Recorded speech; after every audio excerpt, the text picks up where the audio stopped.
Imagina que por un momento alguien te apaga la luz de la vida y te deja con esta pregunta en la garganta. ¿Por qué mi mundo se rompió? ¿Por qué hay dolor si se supone que fuimos creados para la paz? ¿Por qué amas y te traicionan? ¿Por qué te esfuerzas y aún así sientes ese vacío que no se llena? ¿Por qué, incluso cuando todo parece bien, por dentro algo sigue faltando? Porque la verdad es esta: no naciste para vivir con miedo, culpa, vergüenza ni confusión. Y sin embargo, muchos cargan eso todos los días, como si fuera normal, como si estar roto fuera el destino. Pero hoy vamos a abrir un libro que no empieza con religión. Empieza con la raíz de tu historia. Un libro que explica de dónde viene el caos, por qué el corazón humano se desordena y cómo Dios responde cuando todo se cae. Esto no es solo la historia de Génesis, es la historia del primer error, del primer dolor,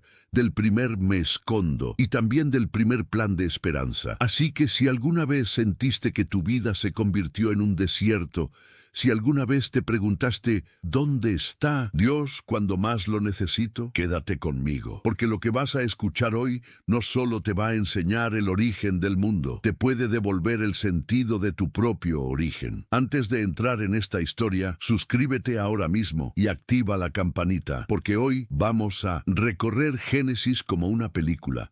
Creación, caída, diluvio, Babel, Abraham y el origen de todo lo que la Biblia desarrolla después. Y escríbeme en los comentarios: Dios da comienzos nuevos. Repítelo: Dios da comienzos nuevos. Eso ayuda a que este mensaje llegue a más personas. Tópico 1. El principio. Cuando todo era silencio y Dios habló. Imagina que apagas todas las luces, pero no solo las de una habitación. Apagas el sol, apagas las estrellas, apagas cualquier referencia de tiempo. No hay mañana ni noche, no hay reloj, no hay viento que silbe entre árboles, porque ni siquiera hay árboles. Solo un silencio absoluto, tan profundo que parece un vacío sin forma. Y ahí, en ese lugar donde no existe nada que puedas tocar, la Biblia abre con una frase que entra como un golpe suave, pero definitivo. En el principio creó Dios los cielos y la tierra. Génesis 1:1. Lo primero que Génesis quiere dejar claro es esto: Dios no aparece dentro de la historia. Dios es el origen de la historia. Antes de cualquier caos, antes de cualquier dolor humano, antes de cualquier pregunta, ya estaba Él. Y eso cambia todo, porque cuando tú te sientes perdido, tu mente suele decir: esto no tiene sentido. Génesis responde: sí hay un sentido porque hay un autor. Luego el texto describe la tierra como desordenada y vacía, con tinieblas sobre la faz del abismo. La imagen es poderosa. Es como ver un océano oscuro e interminable, sin costa, sin caminos, sin dirección.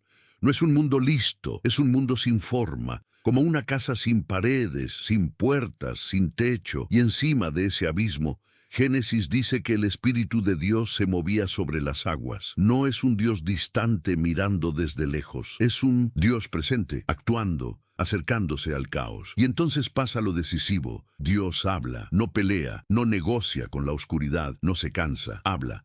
Y cuando dice sea la luz no discute, no tarda, no pide permiso, simplemente aparece. Génesis 1:3. Aquí hay una verdad que sostiene el alma. El caos puede ser grande, pero la palabra de Dios es más grande, porque lo que crea no es solo luz física, es orden, dirección, vida. Es como si el relato te enseñara desde el primer minuto: si tu vida se siente oscura, recuerda esto: Dios sabe encender luz donde tú solo ves noche. Ahora fíjate en el ritmo. Génesis no cuenta una creación descontrolada, como una explosión sin propósito. Todo avanza con estructura. Separa luz y oscuridad, separa aguas, aparece tierra firme, brota vegetación, se establecen luminarias para estaciones y tiempos, luego animales, y cada etapa va construyendo un mundo habitable. Es como un artesano que no improvisa, diseña, prepara, ordena, y hay una frase que se repite como un latido: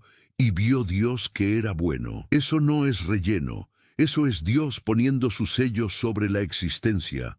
Esto tiene valor, esto tiene sentido. En un mundo donde tantas personas se sienten descartables, Génesis arranca diciendo lo contrario. La vida, desde su raíz, fue declarada buena por Dios. Y aquí entra un contexto importante, sin confundirlo con versículo. En el antiguo cercano Oriente existían relatos de creación donde el universo nacía de guerras entre dioses y el ser humano era creado como esclavo para sostener templos o alimentar divinidades caprichosas. Génesis va en dirección opuesta. Presenta a un Dios único, soberano, que crea sin competir, sin luchar por poder, con autoridad tranquila. No crea por necesidad, crea por voluntad, y eso le devuelve dignidad a todo lo creado. Visualízalo como una película, una oscuridad inmensa que se rompe con un destello, luego el cielo como una expansión que se abre, aguas retrocediendo, tierra emergiendo,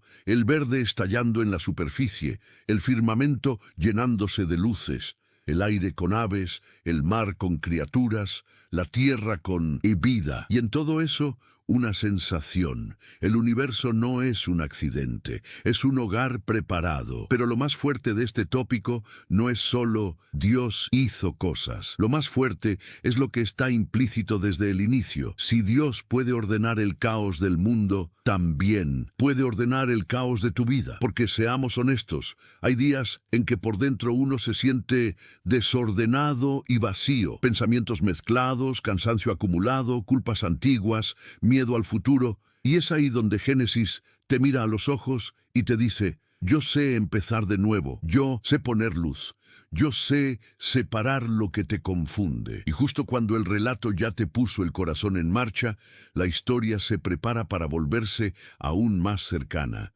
porque después de mostrar el universo, Génesis va a acercar la cámara hacia un lugar específico, hacia un espacio íntimo, hacia un escenario donde el ser humano no solo existe, sino que recibe identidad y propósito. Por eso, el paso siguiente cae natural. Si Dios es el Dios de los comienzos, el Dios que habla y trae orden, entonces la gran pregunta es: ¿quién eres tú dentro de esa creación? ¿Eres casualidad o eres diseño? Y ahí entramos, sin cortes bruscos, al tópico 2. El jardín y la identidad, donde la historia deja de ser solo cosmos y se vuelve corazón. Tópico 2. El jardín y la identidad. No eres casualidad, eres diseño. Ahora imagina que la cámara de Génesis baja del universo inmenso y aterriza en un lugar específico. Ya no estás viendo galaxias, mares y cielos desde arriba. Ahora estás cerca del suelo. Puedes sentir la tierra húmeda, puedes oler la vegetación, puedes escuchar agua corriendo, y el texto te presenta un escenario que no es simbólico como idea bonita, sino una realidad narrada con detalles. Un jardín plantado por Dios. La Escritura lo llama Edén, y dentro de Edén hay un jardín. Es como si Dios hubiera creado el mundo, y luego hubiera preparado un espacio especial, íntimo, donde la vida humana empezaría con dignidad y propósito. Aquí viene una frase que cambia el tono de toda la historia. Dios forma al hombre del polvo de la tierra y sopla en su nariz aliento de vida. Génesis 2:7. Y esta imagen es brutalmente humana. Por un lado, polvo, fragilidad, límite, dependencia. Por otro lado, aliento, vida recibida, propósito, algo que viene de Dios. O sea, no eres un Dios, pero tampoco eres un accidente. Eres barro con aliento. Y eso explica por qué el ser humano puede construir, amar, soñar y también quebrarse, caer y necesitar ayuda. Luego Dios coloca al hombre en el jardín para que lo cultivara y lo guardara. Génesis 2:15. Y aquí quiero que lo veas bien. Antes de que existiera el pecado, ya existía trabajo, pero no como castigo, sino como misión, trabajo con sentido, responsabilidad con alegría, un lugar donde lo cotidiano era sagrado. Y si metemos un poco de contexto, sin convertirlo en versículo, en el mundo antiguo, un jardín bien regado era símbolo de vida y bendición. En regiones donde el desierto estaba a la vuelta de la esquina, el agua era riqueza. Y Génesis menciona ríos, árboles agradables a la vista y buenos para comer, y una abundancia que te hace pensar: este lugar no fue hecho para sobrevivir por las uñas, fue hecho para vivir en plenitud. Ahora aparece un detalle central. Dios no crea al hombre como un ser aislado. Primero lo vemos con una necesidad profunda. No es bueno que el hombre esté solo. Génesis 2:18. Y esa frase es increíble porque venimos de un capítulo donde todo era bueno. Y de pronto Dios mismo dice, esto así no está completo. Entonces, para que el hombre entienda su propia identidad, Dios presenta a los animales y el hombre les pone nombre. Génesis 2:19-20. No es un juego infantil. En la Biblia, nombrar tiene que ver con reconocer y ejercer responsabilidad. Es como decir, entiende el mundo que te rodea, pero aún así no hay una ayuda idónea para él entre los animales. O sea, nada creado llena esa soledad humana. Y aquí llega una escena íntima, que no se cuenta como mito romántico, sino como acto deliberado de Dios. Dios forma a la mujer a partir del costado del hombre. Génesis 2:21-22. Y el hombre responde con palabras que suenan como poesía espontánea. Esto es ahora hueso de mis huesos y carne de mi carne. Génesis 2:23. En otras palabras, por fin alguien como yo. Y el texto remata con una enseñanza que atraviesa generaciones. Por eso el hombre deja a su padre y a su madre, y se une a su mujer, y serán una sola carne. Génesis 2:24. La unidad, la intimidad, la alianza. No es solo atracción, es pacto, es vínculo. Y hay un detalle final que parece pequeño, pero es gigantesco para el corazón humano. Estaban ambos desnudos y no se avergonzaban. Génesis 2:25. Piensa en lo que eso significa.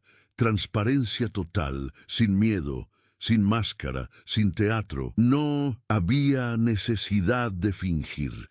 No había vergüenza. El ser humano podía ser visto y no temía ser rechazado. Eso es Edén en el alma. Vivir sin esconder el corazón. Pero aquí, justo cuando la escena parece perfecta, Génesis introduce algo que crea tensión, y lo hace de una manera muy clara. En medio de tanta libertad hay un límite. Dios permite comer de todos los árboles menos de uno, el árbol del conocimiento del bien y del mal. Génesis 2:16-17. Y esto es clave. El límite no es para torturar. Es para enseñar confianza, porque el amor real no es un robot programado. El amor real elige obedecer. Y entonces, sin brusquedad, la historia te deja parado frente a una pregunta que ya empieza a pesar. Si el jardín es identidad, propósito, plenitud y relación, ¿qué pasa cuando una voz aparece para decirte que Dios te está ocultando algo? Ahí es donde el siguiente paso viene como continuación natural, como si el aire del jardín cambiara de temperatura, porque el tópico 3 no llega con un trueno, llega con un susurro. Y así entramos al tópico 3, la serpiente y la primera gran tensión, cuando la duda entra por la puerta más peligrosa, la mente. Tópico 3, la serpiente y la primera gran tensión, la duda entra como susurro. Y aquí la escena cambia sin hacer ruido. No cae un rayo, no suena una alarma, no aparece un monstruo gritando. Lo peligroso en Génesis 3 es precisamente eso. El mal no entra como un golpe, entra como una conversación. Imagina el jardín otra vez. Árboles frondosos, sombra fresca, luz filtrándose entre hojas, agua corriendo a lo lejos. Todo parece en paz. Y sin embargo, en medio de ese ambiente perfecto, aparece un personaje que el texto presenta con una frase clave. La serpiente era astuta. Génesis 3:1. No dice fuerte, no dice gigante, no dice poderosa, dice astuta, o sea, inteligente para torcer, para manipular, para insinuar. Y aquí viene el primer movimiento. La serpiente no comienza atacando a Dios directamente, empieza atacando la confianza. Y lo hace con una pregunta que parece inocente, pero está cargada de veneno. Con que Dios les ha dicho, Génesis 3:1. Es como si dijera, ¿estás seguro de que Dios fue tan bueno? No habrá exagerado, no te estará limitando. Y aquí es donde tú tienes que verlo con claridad, porque esto es súper actual. La tentación casi nunca empieza con haz lo malo. Empieza con ¿y si no es tan malo? ¿Y si Dios no entiende tu necesidad? ¿Y si te estás perdiendo de algo? La mujer responde y menciona el mandato. Pueden comer de los árboles, pero no del árbol prohibido. Génesis 3.23. Y entonces la serpiente sube el tono, no con gritos, sino con una negación directa. No morirán. Génesis 3.4. O sea, Dios te dijo consecuencias, pero no es verdad. No pasa nada. Y ahí viene la segunda capa del engaño, todavía más profunda. La serpiente presenta a Dios como alguien que retiene algo bueno por egoísmo. Dios sabe que cuando coman, serán como Dios. Génesis 3:5. Aquí está el corazón del conflicto. La serpiente no solo ofrece un fruto, ofrece una idea. Tú puedes tomar el control. Tú puedes definir el bien y el mal. Tú puedes vivir sin depender. Y ahora imagina el momento en cámara lenta, porque Génesis lo describe con precisión. La mujer mira el árbol y lo ve bueno para comer, agradable a los ojos y deseable para alcanzar sabiduría. Génesis 3:6. Observa la progresión. Deseo físico, deseo visual, deseo interior. El pecado no nace de la nada, se cocina en la mirada, se fortalece en la imaginación y se decide en el corazón. Y aquí viene el instante que parte la historia humana. Toma del fruto y come. Y luego también da al hombre y él come. Génesis 3:6. El texto no dramatiza con música épica, pero el peso es enorme. En ese momento, el ser humano cruza una frontera. No es solo desobedecer, es una declaración silenciosa. Yo decido por encima de Dios. Y entonces ocurre algo que te muestra la realidad del pecado en segundos. Se les abrieron los ojos. Génesis 3:7. Pero no como la serpiente prometió. No se abren los ojos para una gloria mayor. Se abren los ojos para una herida nueva. Vergüenza. De repente se ven desnudos y sienten que algo está mal.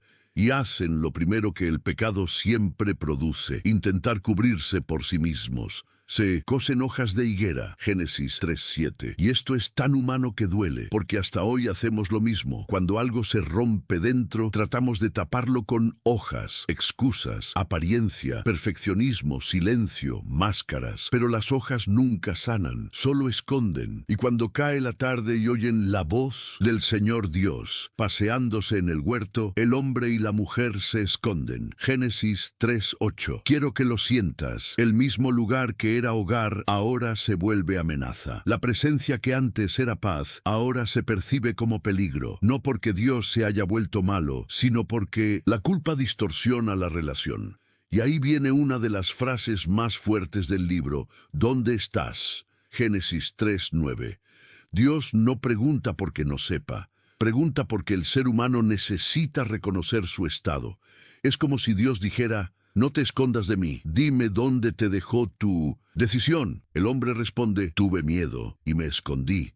Génesis 3:10. Observa la cadena: pecado, vergüenza, miedo, escondite. Y después aparece otra consecuencia inmediata. La culpa busca un culpable. El hombre dice: la mujer que me diste. Génesis 3:12. La mujer dice: la serpiente me engañó. Génesis 3:13. No están mintiendo del todo, pero sí están evadiendo el corazón del asunto. Nadie quiere cargar el peso. Así funciona la caída. Rompe la relación con Dios y al instante rompe la relación entre personas. Y aquí, como aplicación práctica bien directa, cuando tú permites que la duda se instale, cuando empiezas a pensar: Dios me limita, Dios no es bueno, Dios no ve mi necesidad, estás abriendo la puerta al mismo susurro antiguo, porque la serpiente no necesitó cambiar de estrategia. Solo necesita que el corazón crea que obedecer a Dios es perder, cuando en realidad es vivir. Y con eso, la historia queda en un punto crítico. El ser humano ya no está caminando libre en el jardín. Está escondido, temblando, culpando, tapándose. El paraíso sigue ahí, pero por dentro ya se perdió la paz. Y aquí, sin cortar brusco, viene el siguiente paso como una continuación inevitable. Dios ahora va a confrontar la caída.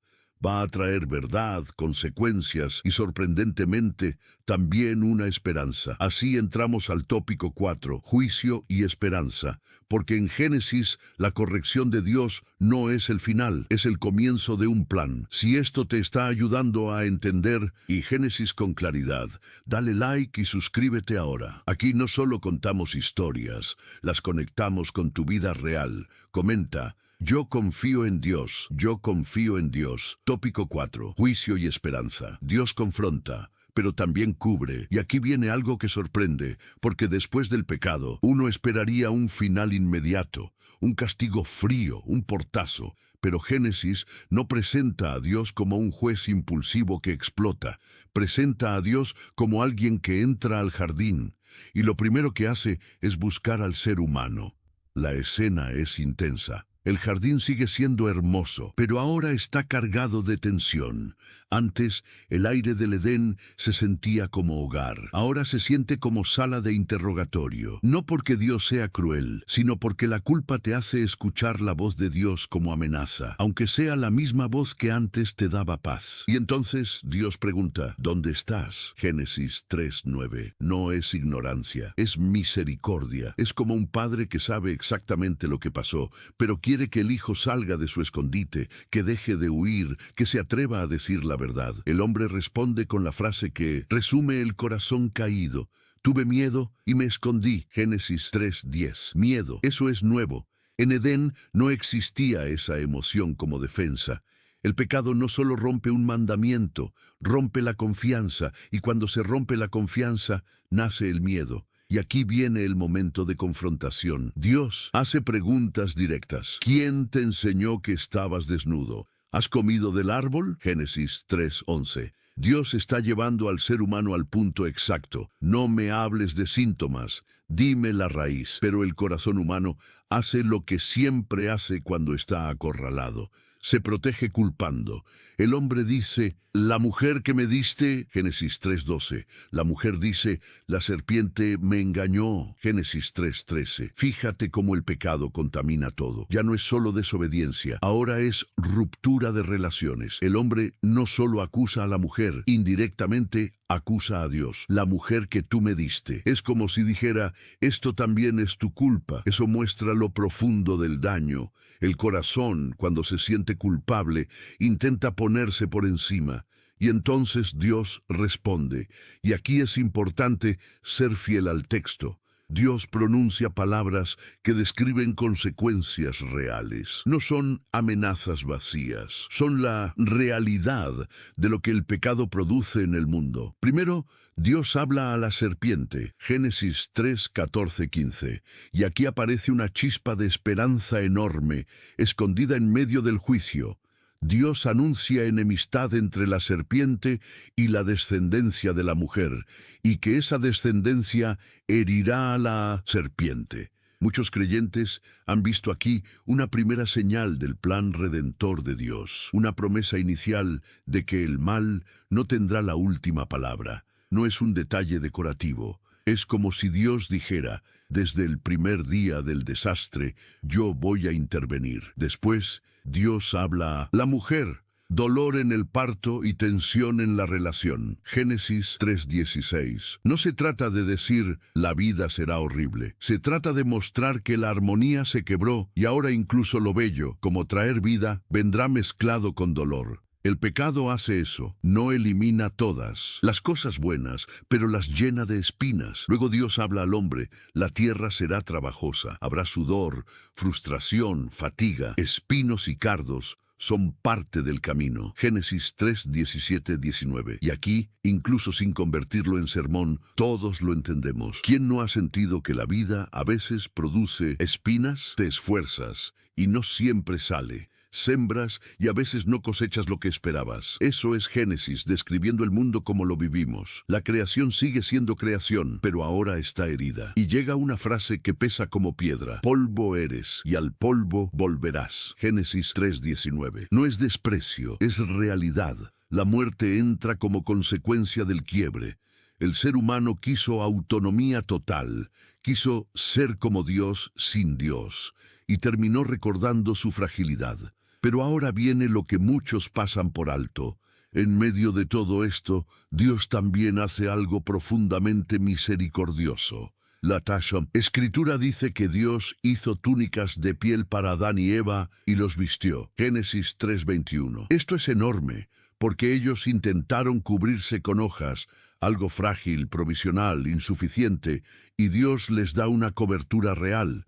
No es que Dios apruebe el pecado, es que Dios no deja al ser humano abandonado en su vergüenza. El lenguaje simple, Dios confronta para sanar, no para humillar, los saca del autoengaño, les muestra la consecuencia y aún así los cubre. Y luego ocurre la expulsión del jardín. Génesis 3, 22, 24. Esto suele sentirse duro, pero piensa en la lógica del texto. El ser humano no puede vivir eternamente en estado de ruptura.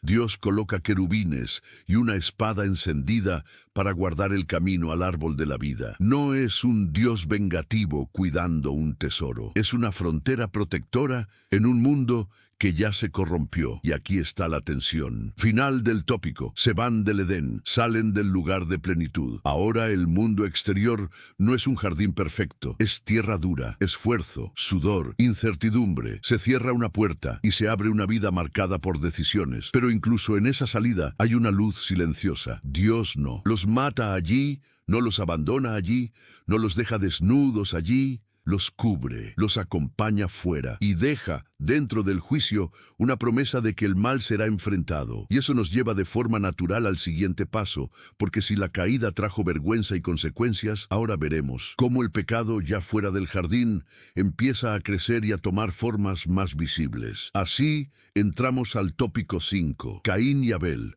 cuando la ruptura con Dios se convierte en ruptura entre hermanos y el dolor se vuelve violencia. Tópico 5. Caín y Abel. Cuando el pecado cambia de forma y se vuelve violencia. Y ahora la historia sale del jardín y baja todavía más a lo cotidiano. Ya no estamos hablando de árboles simbólicos o de una serpiente. Ahora hablamos de familia, de hermanos, de esa clase de conflictos que cualquiera entiende, porque no ocurren en el cielo, ocurren en la sala de la casa, en el campo de trabajo, en la mirada que se endurece. Adán y Eva tienen hijos, y el texto menciona primero a Caín, luego a Abel. Génesis 4, 1, 2. Caín trabaja la tierra, Abel cuida ovejas. Esto ya te pinta un mundo. Post-Edén, la vida ahora es esfuerzo. La tierra se cultiva, los animales se crían, hay sudor, hay rutina, hay días largos, y llega el momento de la ofrenda. Caín trae del fruto de la tierra, Abel trae de los primogénitos de sus ovejas, de lo más gordo. Génesis 4, 3, 4. La Biblia no se detiene a explicarte cada detalle del sistema, pero sí te deja ver un contraste. Abel ofrece con un sentido de lo primero y lo mejor. Y el texto dice que Dios mira con agrado a Abel y su ofrenda, pero no a Caín y su ofrenda. Génesis 4.475. Aquí es importante no inventar causas como si fueran versículo. El pasaje no dice exactamente todas las razones, pero sí muestra algo claro por la reacción de Caín. El problema no fue solo la ofrenda, fue el corazón detrás de la ofrenda. Porque si el corazón fuera humilde, Caín habría preguntado, Señor, ¿cómo puedo hacerlo bien? Pero lo que nace en él es otra cosa, ira. Y esa ira se nota físicamente. Se ensañó Caín en gran manera y decayó su semblante. Génesis 4:5. ¿Has visto esa cara? La cara donde alguien no grita todavía, pero ya se le apagó la luz. La cara de cuando la comparación te muerde por dentro. La cara de cuando sientes que el otro te ganó y eso te envenena. Entonces Dios hace algo impresionante. Dios habla con Caín. Génesis 4:6. No lo destruye, no lo humilla, lo confronta con una pregunta que busca despertar conciencia. ¿Por qué te has ensañado? ¿Por qué ha decaído tu semblante? Y después viene una advertencia que es como una imagen cinematográfica. El pecado está a la puerta. Con todo esto, a ti será su deseo, y tú te enseñorearás de él. Génesis 4:7. Piénsalo así. El pecado es presentado como un depredador agazapado, esperando el momento en que tú abras, como un animal en la sombra, respirando cerca de la entrada. No entra a la fuerza, espera que tú le des paso. Y Dios le está diciendo a Caín algo que también es para nosotros hoy. Esto que sientes, esa ira, esa envidia, no es inocente. Si no lo dominas, te dominará. Pero Caín no escucha. Y aquí la historia se pone oscura de verdad. Caín habla con Abel y luego lo lleva al campo. Génesis 4:8. El campo es un lugar abierto. sin testigos, lejos de la mirada de la familia. Un sitio donde el silencio se vuelve peligroso. Imagínalo, el viento moviendo la hierba, el sol sobre la tierra. Abel quizás sin sospechar nada, porque ¿quién espera que su hermano le haga daño? Y de pronto, Caín se levanta contra Abel y lo mata. El primer asesinato no ocurre por falta de recursos, ni por guerra entre naciones. Ocurre por algo más íntimo y más triste, celos y orgullo herido. El pecado, cuando no se confronta, escala. Lo que empezó como me molestó, terminó en lo eliminé. Y ahora llega una pregunta que atraviesa siglos. Porque Dios vuelve a hacer lo mismo que hizo en el Edén. Llama al ser humano a rendir cuentas. ¿Dónde está Abel tu hermano? Génesis 4:9. Y la respuesta de Caín es fría, dura, defensiva. No sé, ¿soy yo acaso guarda de mi hermano? Génesis 4:9. Esa frase es uno de los retratos más claros del corazón endurecido. No solo miente, se burla. Es como si dijera, no me importa. Y aquí Génesis te muestra una verdad de la vida. Cuando el pecado madura, mata la sensibilidad. Uno deja de sentir, deja de temblar, deja de llorar. Pero Dios responde con algo que te hace imaginar la escena con escalofríos. La voz de la sangre de tu hermano clama a mí desde la tierra. Génesis 4:10. Es una forma de decir que la injusticia no queda enterrada. Puede que el crimen quede oculto a ojos humanos, pero no queda oculto a Dios. La tierra misma se vuelve testigo. Y aquí hay una lección. Por más que el mundo diga, nadie vio, Dios ve. Por más que alguien diga, nadie sabe, Dios sabe. Entonces Dios pronuncia juicio. La tierra no le dará su fuerza a Caín, será errante y extranjero. Génesis 4:11-12. Fíjate qué irónico. Caín, que trabajaba la tierra, pierde paz con la tierra. Su propio oficio se vuelve frustración. Es como si el texto dijera, cuando rompes con Dios y con el prójimo, hasta tu trabajo pierde suelo. Caín se desespera. Mi castigo es mayor de lo que puedo soportar, cualquiera que me halle me matará. Génesis 4:13-14. Y aquí aparece algo que muchos no esperan. Dios pone una señal a Caín para que no lo maten. Génesis 4:15. Eso no es Dios justificando el crimen. Es Dios mostrando que el ciclo de violencia no debe ser la ley del mundo. Dios castiga, sí, pero también limita el derramamiento de sangre. Es como si dijera, la violencia no va a gobernar sin freno. Y Caín se va de delante del Señor y habita en tierra de Nod. Génesis 4:16. Nod suena a vagabundeo, a vida sin hogar fijo, sin centro. Y ahí queda la imagen final del tópico. Un hombre que no solo perdió a su hermano, se perdió a sí mismo. Y ahora, sin saltar raro, el relato continúa de forma natural. Si un acto de violencia fraternal ya abrió esta puerta, ¿qué pasa cuando las generaciones se multiplican y el corazón humano sigue sin ser sanado? Ahí entramos al tópico 6, una humanidad que se oscurece, donde la violencia deja de ser un caso aislado y comienza a normalizarse en la cultura. Tópico 6, una humanidad que se oscurece, nombres, generaciones y una frase que asusta. Y ahora, después del campo manchado por la sangre de Abel, el relato no se queda en un solo crimen. Génesis hace algo muy realista. Te muestra cómo el pecado no solo ocurre, se hereda como ambiente. No porque la Biblia diga que nacemos obligados a repetirlo, sino porque cuando una cultura se acostumbra al mal,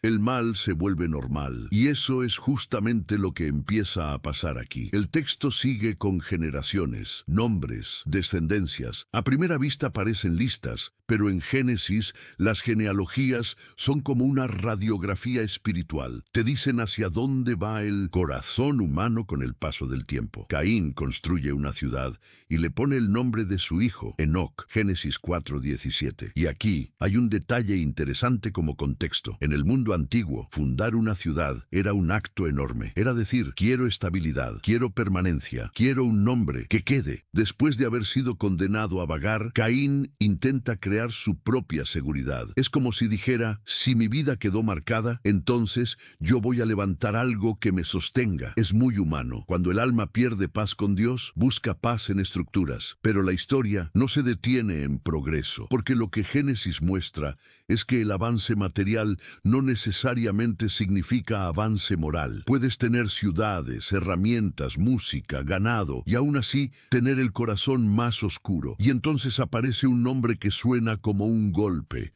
Lamec, Génesis 4:19. El texto lo presenta como el primer caso explícito de poligamia en la narrativa. Tomó para sí 2 mujeres. Esto no se narra como modelo a imitar. Se narra como señal de un camino donde el deseo y el poder empiezan a mandar más que la voluntad de Dios. Y mira lo que pasa con su familia. Los hijos de Lamec están asociados con desarrollos culturales. Uno ligado al ganado y vida nómada, otro a instrumentos musicales, otro a la metalurgia, bronce y hierro. Génesis 4:20-22. O sea, el mundo se vuelve más sofisticado, la vida avanza, la civilización se expande, pero en medio de esos avances llega una escena que te deja frío. Lamec recita un poema canción, Génesis 4:23-24. Y no es una canción de agradecimiento, es una canción de orgullo violento. Dice que mató a un hombre por herirlo, y que si Caín sería vengado 7 veces, Lamec 77. ¿Ves la escalada? Con Caín el pecado fue vergüenza y miedo. Con Lamec el pecado es orgullo, ya no se esconde, ya no tiembla, lo presume, lo convierte en letra, lo canta. Esto es aterrador porque te muestra cómo el corazón humano puede degradarse. El mal deja de ser algo que pasó y se vuelve algo que se celebra. Es cuando una sociedad empieza a aplaudir lo que antes le daba vergüenza. Y aquí, sin necesidad de ser dramático, todos entendemos el paralelo. Cuando la conciencia se apaga, el pecado se vuelve entretenimiento. Pero Génesis no te deja solo en la oscuridad. En medio de esa línea de Caín aparece otra línea. Adán y Eva tienen otro hijo, Set, y el texto dice que a partir de allí se comenzó a invocar el nombre del Señor. Génesis 4:25-26. Eso es como una lámpara encendida en un cuarto oscuro, porque significa que aunque la maldad se multiplica, Dios sigue preservando gente que lo busca. No es que el mundo sea 100% tinieblas, es que ahora hay una batalla silenciosa, una humanidad que se descompone, y al mismo tiempo un remanente que llama a Dios. Luego Génesis continúa con una genealogía que llega hasta Noé, Génesis 5. Y aquí hay un detalle teológico profundo. El texto repite, y murió, y murió, y murió. Es como un eco constante de la caída. La muerte, que entró en el Edén como consecuencia, ahora aparece como realidad repetida. Generación tras generación, vida y muerte, vida y muerte. Pero, de nuevo, aparece un rayo, Enoc, Génesis 5:24. Se dice que caminó con Dios y desapareció porque Dios se lo llevó. La Biblia no da más detalles y no debemos inventarlos, pero el mensaje es claro. Todavía es posible caminar con Dios en medio de una humanidad torcida. Enoc es como una señal. No todo está perdido. Y entonces el texto llega a un punto donde el ambiente se vuelve pesado. La maldad aumenta, la violencia se extiende y la historia te está preparando para un juicio mayor. Es como si el mundo estuviera llenándose de humo moral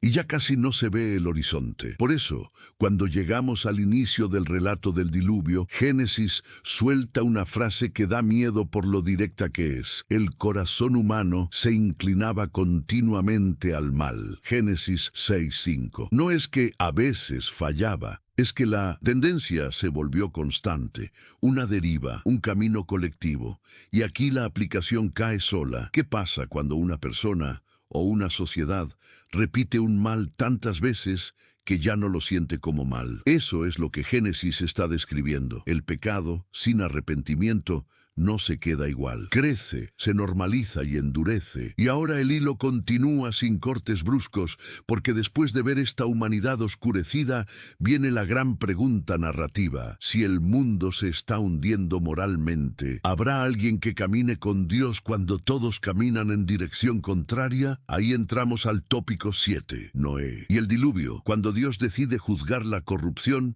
pero también preservar la vida mediante un hombre que, en medio del ruido, eligió obedecer. Tópico 7. Noé y el diluvio. La arca se construye en medio de burlas. Y ahora imagina el mundo como un lugar donde la maldad ya no sorprende, donde la violencia no es noticia, es rutina, donde la gente se acostumbra a lo torcido como si fuera normal. Génesis describe ese ambiente con palabras muy fuertes. La tierra estaba corrompida y llena de violencia. Génesis 6:11. No es solo pecadillos, es un sistema humano que se descompuso por dentro y por fuera. En ese escenario aparece un nombre que brilla como una lámpara en una ciudad apagada: Noé. El texto dice que Noé halló gracia delante del Señor, y lo describe como varón justo en su generación, alguien que caminó con Dios. Génesis 6:8-9. Y aquí es clave entender esto. Noé no era perfecto en el sentido de sin fallas, pero sí era distinto en algo fundamental: su dirección. Mientras muchos caminaban hacia el abismo, él caminaba con Dios. Ahora imagina la tensión. Dios le revela a Noé que viene un juicio, no un castigo caprichoso, sino una respuesta a una tierra que se llenó de violencia. Y Dios le da una instrucción concreta, específica, muy práctica: construir un arca. Génesis 6:14. Y aquí es donde la historia se vuelve cinematográfica, porque construir un arca no es como construir una mesa. Es una obra gigantesca. El texto menciona medidas enormes, Génesis 6:15. Sin entrar en discusiones técnicas interminables, lo importante es que era un proyecto que requería tiempo, esfuerzo y fe sostenida. Día tras día, martillo tras martillo, madera sobre madera. Y te lo digo como conversación directa, lo más difícil de la fe no es un milagro de un minuto. Es obedecer durante años cuando no ves nada todavía. Porque imagina la escena: un hombre construyendo una estructura monumental en una época donde la gente vive como si el mundo fuera eterno, como si nada fuera a cambiar.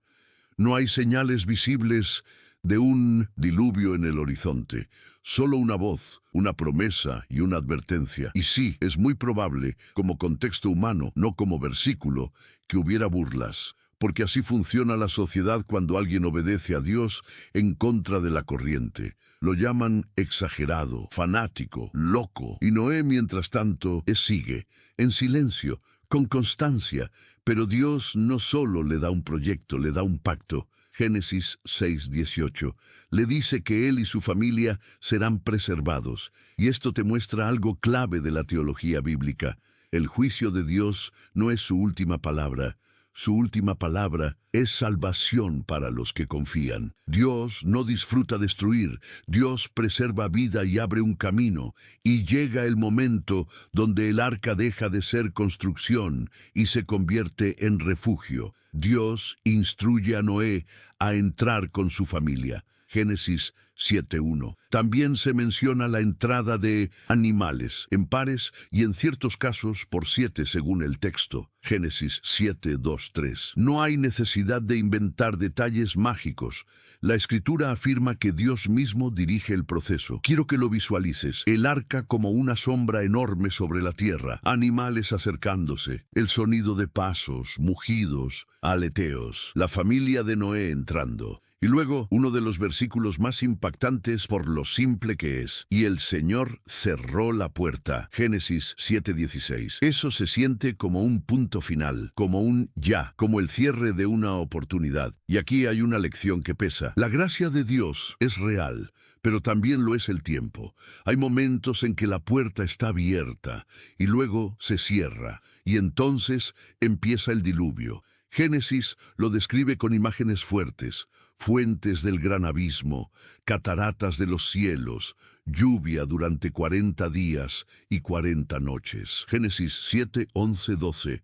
Es el mundo al revés. Lo que antes estaba contenido ahora se desborda. Lo que antes era estabilidad, ahora es agua sin límite. Y dentro del arca, imagina el sonido: madera crujir, agua golpeando, oscuridad, el olor de animales, el corazón de una familia preguntándose: ¿aguantará? Afuera, caos. Adentro, preservación. Noé está viviendo algo que muchos de nosotros entendemos en otro nivel. Cuando obedeces a Dios, no significa que no habrá tormenta. Significa que habrá refugio en medio de la tormenta. El arca flota, el agua sube. Todo lo que parecía firme desaparece bajo la superficie. Génesis 7, 17, 20. Y el texto dice que el diluvio cubrió montes. Es una imagen de juicio total. La violencia humana no queda sin respuesta. Pero después viene un giro precioso, porque Génesis no se queda en el agua como final. Llega una frase que cambia el clima del relato. Y se acordó Dios de Noé. Génesis 8:1. Ojo, acordarse. Aquí no significa que Dios se había olvidado como un humano distraído. Significa que Dios actúa a favor de su pacto. Es como si el texto dijera: Dios tiene presente a los suyos incluso cuando todo parece silencio. Entonces las aguas empiezan a bajar. Aparecen señales. Se menciona el reposo del arca en los montes de Ararat. Génesis 8:4. No necesitamos inventar coordenadas exactas, pero sí entender el sentido. Después del caos, vuelve a existir un suelo posible, y vienen las aves, cuervo, paloma. Génesis 8, 6, 12. La paloma vuelve con una hoja de olivo. Esa pequeña hoja se vuelve un símbolo gigante. Hay vida otra vez, hay futuro, hay mañana. Finalmente, salen del arca cuando Dios lo indica. Génesis 8, 15, 19. Y Noé hace algo que muestra su corazón. Construye un altar y ofrece sacrificio. Génesis 8:20. Su primera reacción al tocar tierra no es celebrar mi suerte, sino reconocer a Dios, gratitud, reverencia, humildad.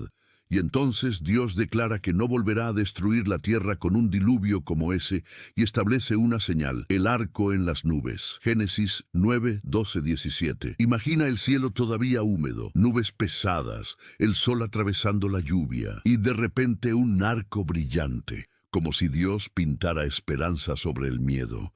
Y aquí está la aplicación práctica, hablándote como a un amigo. Todos tenemos diluvios, momentos donde el mundo se siente fuera de control. Pero la historia de Noé te enseña dos cosas a la vez. Dios, Él toma el mal en serio, y Dios sabe preservar vida en medio del juicio. Y sin cortar bruscamente, el siguiente paso cae natural. Tú podrías pensar: después de esto, la humanidad aprenderá. Pero Génesis es realista. El agua puede limpiar la superficie, pero el corazón humano sigue necesitando transformación. Por eso entramos al tópico 8. Después del diluvio, cuando vemos que aunque hubo un nuevo comienzo, la fragilidad humana todavía camina con nosotros, y el plan de Dios sigue avanzando. Un segundo, si todavía no estás suscrito, hazlo ya, porque lo que viene, Abraham, Isaac, Jacob y José, es el corazón de la promesa. Y escribe abajo: Dios es fiel, Dios es fiel. Tópico 8. Después del diluvio,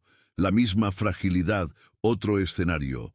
Ahora imagina la puerta del arca abriéndose después de meses de encierro. El aire afuera no huele a madera húmeda ni a animales. Huele a tierra mojada, a mundo nuevo. El suelo todavía está blando, como si la creación estuviera respirando lento después de una fiebre. Y Noé y su familia bajan, no como turistas, sino como sobrevivientes.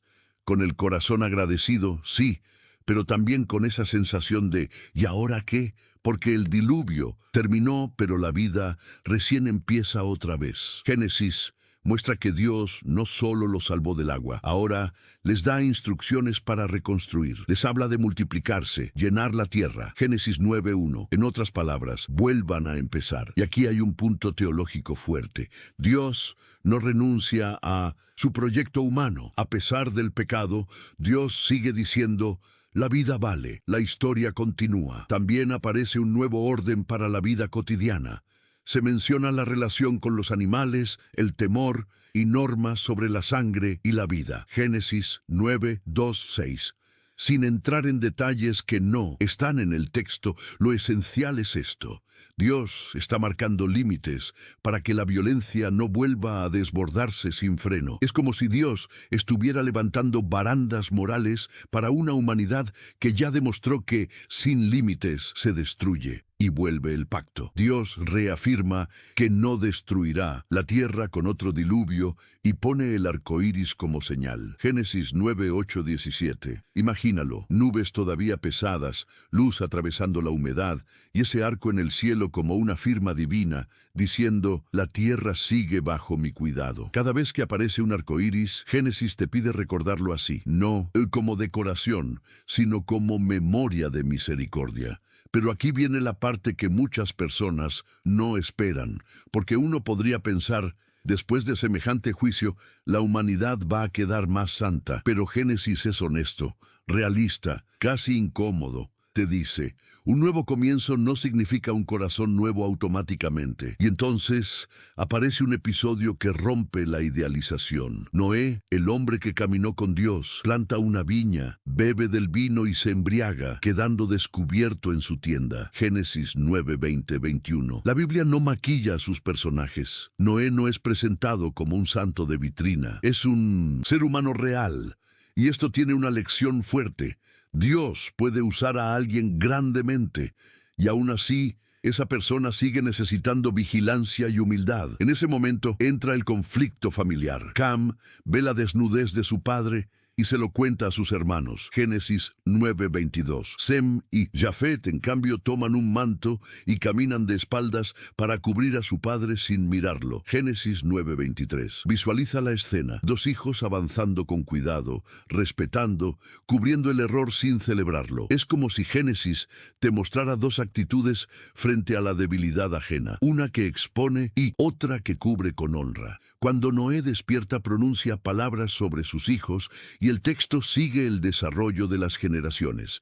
Génesis 9, 24, 29.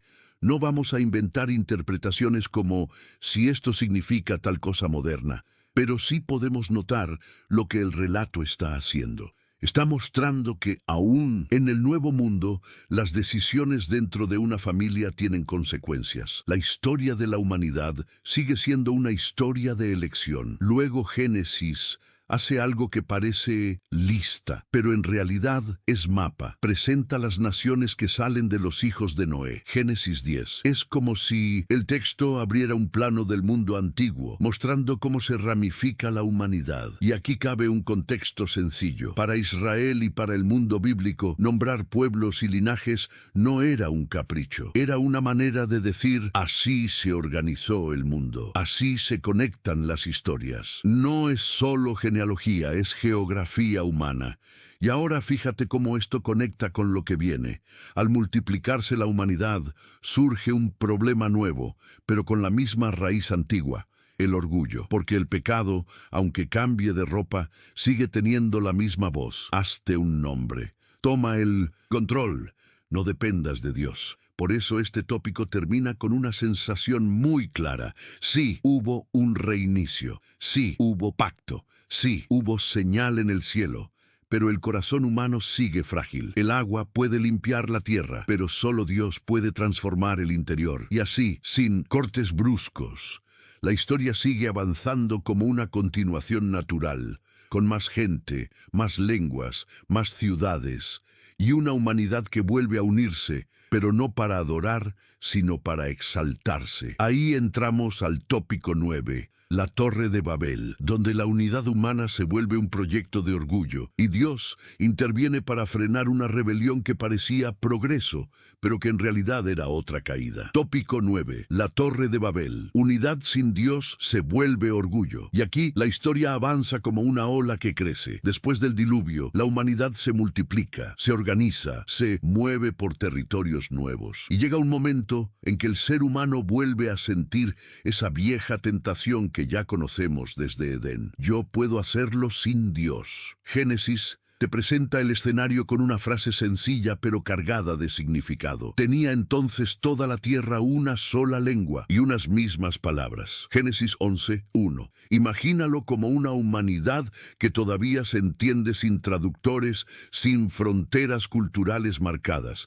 Todo el mundo se comprende, y eso, en sí mismo, podría ser una bendición si el corazón fuera sano. Pero el texto te muestra que el problema no es la unidad, el problema es para qué se usa esa unidad. La gente migra desde Oriente y encuentra una llanura en la tierra de Sinar, Génesis 11:2. Y aquí entra un contexto que ayuda a visualizar. Sinar está asociado a la región de Mesopotamia, zona de grandes llanuras fértiles entre ríos, donde surgieron ciudades antiguas y proyectos enormes. En una llanura, construir alto tiene sentido. No hay montañas, así que una torre se convierte en símbolo visible de poder. Es como plantar una bandera diciendo: aquí manda nuestra idea. Y entonces viene la conversación humana que suena moderna por lo estratégica. Vamos, hagamos ladrillos y cosámoslos con fuego. Génesis 11:3. Esto no es un detalle técnico sin importancia. Es Génesis mostrando que el ser humano sabe innovar. Porque en regiones donde no hay piedra abundante, el ladrillo cocido es tecnología. Y el betún como mezcla es lo que permite levantar estructuras sólidas. En otras palabras, la humanidad no está en edad de piedra, está avanzando, está aprendiendo, está construyendo civilización, pero ahora mira la frase que lo cambia todo. Vamos, edifiquémonos una ciudad y una torre, cuya cúspide llegue al cielo, y hagámonos un nombre, por si fuéramos esparcidos sobre la faz de toda la tierra. Génesis 11:4. Aquí está el corazón de Babel.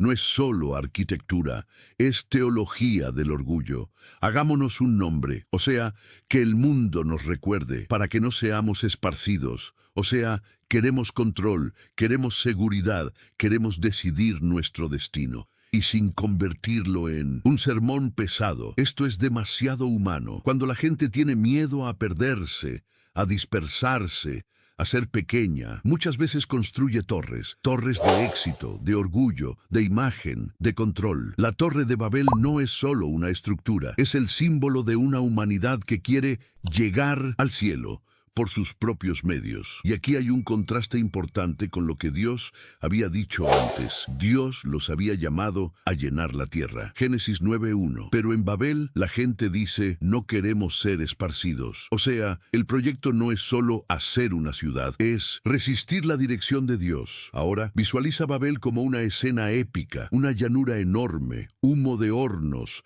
ladrillos calientes apilados, trabajadores en filas, gritos de coordinación, cuerdas, rampas, andamios, la torre creciendo día tras día, y a la distancia, la ciudad expandiéndose como un organismo. Todo vibra con energía humana, pero por dentro el corazón está diciendo: no necesitamos a Dios. Y entonces, con una ironía que solo la Biblia tiene, llega una frase que te hace sonreír por lo clara que es: y descendió el Señor para ver la ciudad y la torre. Génesis 11:5. ¿Lo notas? Ellos querían llegar al cielo, pero Dios desciende para verla. Es una manera literaria de mostrar que la torre, aunque parezca gigantesca para el ser humano, no impresiona a Dios como si Él estuviera amenazado. No es una batalla de poder, es una evaluación moral. Dios observa que el pueblo es uno que tiene una sola lengua y que lo que se propongan podrá avanzar. Génesis 11:6. Y aquí es importante entender, el problema no es que Dios tenga miedo de la capacidad humana. El problema es que la capacidad humana sin humildad se vuelve peligrosa. Cuando el orgullo se organiza, se convierte en una máquina. Entonces, Dios interviene de la manera más precisa. No destruye la torre con fuego del cielo, no arrasa la ciudad. Dios toca el punto donde se sostiene el orgullo colectivo, la comunicación. Confundamos allí su lengua para que ninguno entienda el habla de su compañero. Génesis 11:7. Imagina el caos. El mismo grupo que hace una hora trabajaba como un solo cuerpo, ahora se mira sin comprenderse. El capataz da una orden y el obrero no la entiende. Dos personas discuten y cada una cree que la otra está insultando. El plan se rompe no por falta de ladrillos, sino por falta de entendimiento. Y así, la gente deja de construir. Génesis 11:8. La torre se queda incompleta, como un monumento congelado al orgullo humano. Y la ciudad recibe el nombre de Babel, porque allí fue confundida la lengua. Génesis 11:9. Y aquí hay una lección que golpea suave pero profundo. Cuando intentas construir tu identidad fuera de Dios, tarde o temprano aparece confusión. Puede ser confusión interna, confusión relacional, confusión de propósito. Babel es el retrato de una vida que quiere control total. Por fuera parece progreso, pero por dentro se fractura. Y al mismo tiempo hay misericordia en esa intervención. Al dispersarlos, Dios limita el daño de un orgullo global que podría haberse convertido en una corrupción aún mayor. A veces, la interrupción de Dios no es castigo caprichoso, es protección, es freno. Y ahora, mira cómo esto conecta perfecto con lo que viene después de Babel. La humanidad queda dispersa en pueblos y naciones. Y tú podrías pensar, bueno, entonces todo se fragmentó para siempre. Pero aquí viene el giro impresionante de Génesis.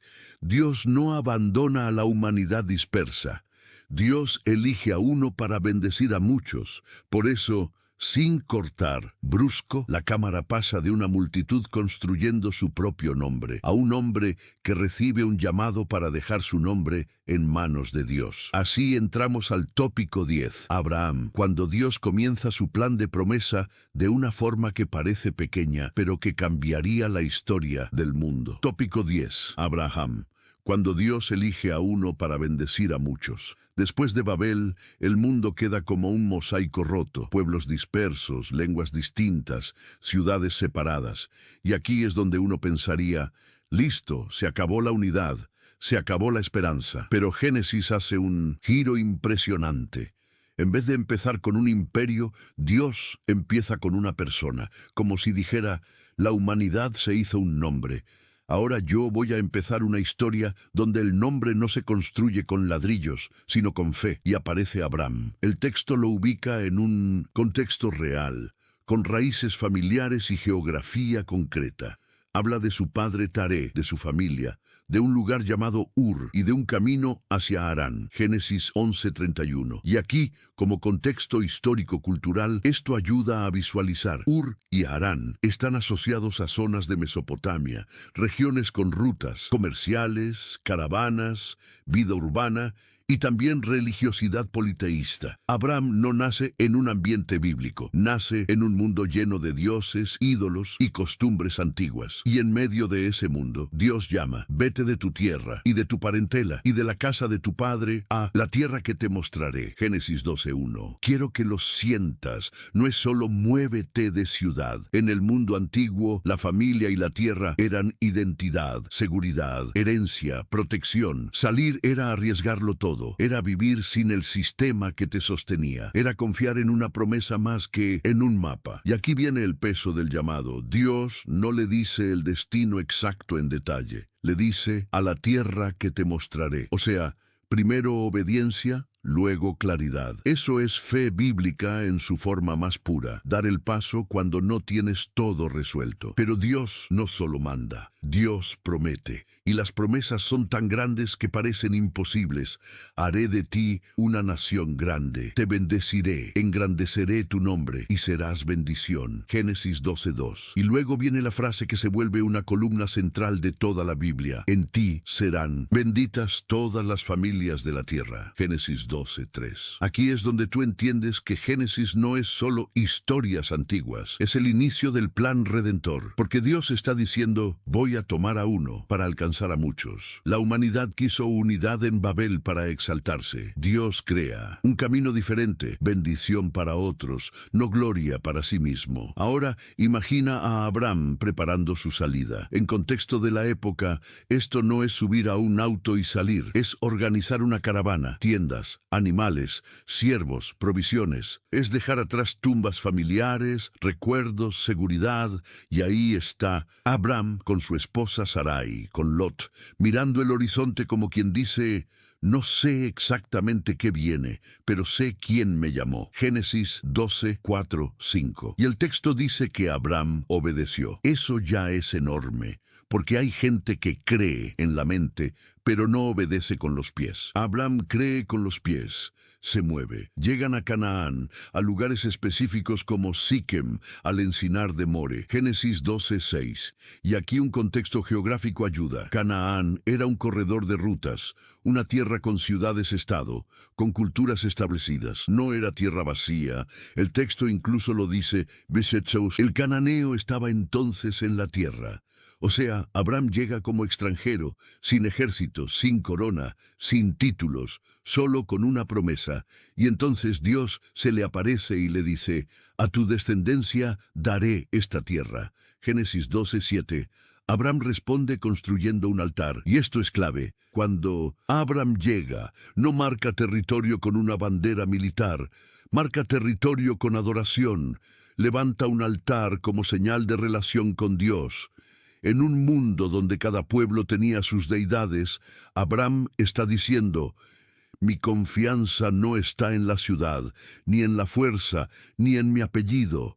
Está en el Señor. Luego se mueve entre Betel y Jai y vuelve a levantar un altar. Génesis 12, 8. Este patrón se repite: caminar y adorar. Es como un mapa espiritual. Cada etapa, un recordatorio de quién lo guía. Pero Génesis no te pinta a Abraham como perfecto. Y aquí es donde la historia se vuelve todavía más humana. Llega hambre a la tierra. Génesis 12:10. Y esto, en esa región, era una crisis real. Hambre significaba migración, vulnerabilidad, peligro. Abraham desciende a Egipto buscando sobrevivir. Y en esa transición aparece miedo. Génesis 12, 11, 13. Aquí es importante ser fiel al texto. Abraham pide a Sarai que diga que es su hermana, temiendo por su vida. Eso trae complicaciones con Faraón. Génesis 12, 14, 20. El relato no lo justifica como buena estrategia. Lo muestra como un momento de debilidad. Pero también muestra algo clave. Aun cuando Abraham falla, Dios interviene para proteger el plan. No porque Abraham merezca aplauso, sino porque la promesa de Dios es más grande que la fragilidad humana. Y aquí cae una aplicación práctica directa. La fe no significa ausencia de miedo, significa decidir obedecer incluso con miedo. Abraham no fue un hombre sin temores. Fue un hombre que aprendió a caminar con Dios a través de temores. Y todo esto prepara el siguiente paso de la historia, porque ahora que Abraham está en la tierra prometida, surge otra tensión. ¿Cómo se sostiene una promesa cuando la vida real trae conflictos familiares, decisiones difíciles y ciudades corruptas alrededor? Sin cortar brusco, el relato nos lleva al próximo capítulo natural: las pruebas que van moldeando la fe. Así entramos al tópico 11, pruebas, caídas y pacto, porque la promesa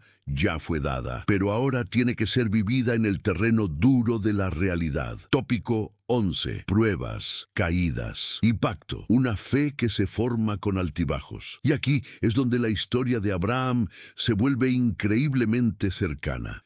Porque Génesis no te cuenta la vida de un héroe perfecto, te cuenta la vida de un hombre real, caminando con una promesa enorme y con días de miedo, decisiones complicadas y consecuencias que no se pueden borrar con un "lo siento". Abraham ya escuchó a Dios, ya salió de su tierra, ya levantó altares, pero ahora viene la parte más difícil de la fe: vivir la promesa mientras la realidad parece contradecirla. Y la primera tensión grande se siente dentro de casa. Abraham y Lot, su sobrino, prosperan, tienen rebaños, siervos, tierras enciendas movimiento. Génesis 13, 2, 7. Y aquí mete la cámara en algo muy cotidiano. Cuando hay mucha gente y muchos animales en un mismo territorio, aparecen conflictos por pastos y agua. En un mundo semiárido, el agua no es detalle, el agua es vida. Y cuando la provisión es limitada, la tensión se multiplica. Imagínalo, pastores discutiendo, miradas duras, rebaños mezclándose, pozos en disputa, y Abraham, que podría imponerse por ser el mayor, hace algo que te revela su corazón. Propone separar caminos para evitar pelea. Génesis 13, 8, 9. No dice yo mando, dice no haya contienda. Eso es fe con madurez, entender que la promesa de Dios no se defiende con orgullo. Lot elige la llanura del Jordán, una zona fértil como el huerto del Señor, cerca de Sodoma. Génesis 13, 10, 13. Y aquí aparece un detalle importante del texto. Sodoma ya es presentada como ciudad de maldad. Abraham no elige por apariencia, Lot elige por lo verde. Es una lección silenciosa. No todo lo que parece próspero es seguro para el alma. Y cuando Lot se va, Dios reafirma la promesa a Abraham. Mira, toda la tierra que ves la daré a ti y a tu descendencia. Génesis 13, 14, 17. Es como si Dios le dijera, aunque te quedaste con la parte menos brillante, yo sigo sosteniendo mi palabra. Luego aparece otra prueba inesperada. Guerra. Génesis 14. Reyes se enfrentan, ciudades caen y Lot termina capturado. Y aquí la historia se vuelve acción. Abraham arma a sus siervos, sale en persecución, rescata a Lot. Génesis 14, 14, 16. No es que Abraham sea un conquistador imperial, es un patriarca defendiendo a su familia en un mundo brutal. Esto te muestra el contexto de la época. Canaán estaba lleno de tensiones entre ciudades y reinos pequeños. La vida no era tranquila, era frágil, y cuando vuelve de la victoria, aparece una figura misteriosa y poderosa, Melquisedec, rey de Salem, sacerdote del Dios Altísimo, que bendice a Abraham. Génesis 14, 18, 20. No vamos a inventar detalles, pero el punto del texto es claro. Abraham reconoce que la victoria viene de Dios, no solo de estrategia humana. Y además, Abraham rechaza enriquecerse a costa del rey de Sodoma. Génesis 14, 21, 24. Como diciendo, no quiero que tu sistema corrupto diga que me levantó. Abraham cuida su testimonio, cuida su dependencia de Dios. Y entonces llega un momento íntimo, uno de los más humanos de todos. Abraham tiene miedo. Génesis 15:1. Y Dios le habla. No temas, Abraham, yo soy tu escudo, y tu galardón será sobremanera grande. Abraham responde con algo que suena como nuestra oración cuando estamos cansados. Señor, ¿qué me darás si sigo sin hijo? Génesis 15:2, 3. La promesa era descendencia, pero el tiempo pasa, y aquí está el dolor.